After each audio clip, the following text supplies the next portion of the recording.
पहिले भन्दा निकै सुविधा सम्पन्न बाटाहरू तयार पारी नमस्ते झरनासम्म जानका निमित्त बनाएका यी बाटाहरूले नमस्ते झरना पुग्दै गर्दा सबैको मन लोभ्याउने गर्दछ। हेर्नुहोस्, नमस्ते झरना कसरी माथिबाट तल झरिरहेको छ।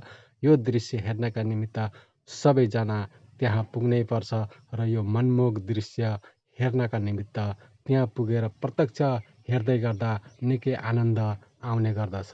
यो नमस्ते झरना भेटारभन्दा केही परतिरपट्टि रहेको जानकारी गराउँदै यहाँहरूले यो दृश्य हेर्न अवश्य भेटारभन्दा मास्तिर नमस्ते झरना पुगेर हेर्न सक्नुहुनेछ।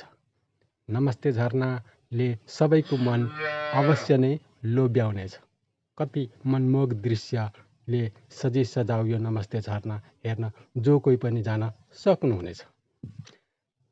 त्यसै गरी भेटारमा रहेको अहिले सञ्चालनमा आइरहेको यो स्काई वाल्कमा पनि त्यहाँ पुगेर निकै मनोरञ्जन लिन सक्नुहुनेछ।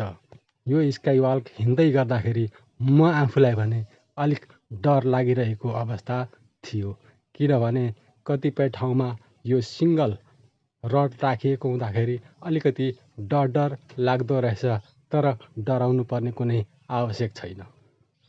निकै सुविधा सम्पन्न तरिकाले दर्बिलो र दरिलो तरिकाले बनाइएको यो स्काई वाल्क हेर्न अवश्य पनि भेटार जानुहोला।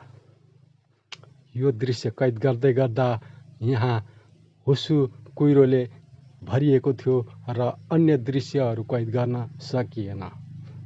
स्काई वाल्क भेटारमा रहेको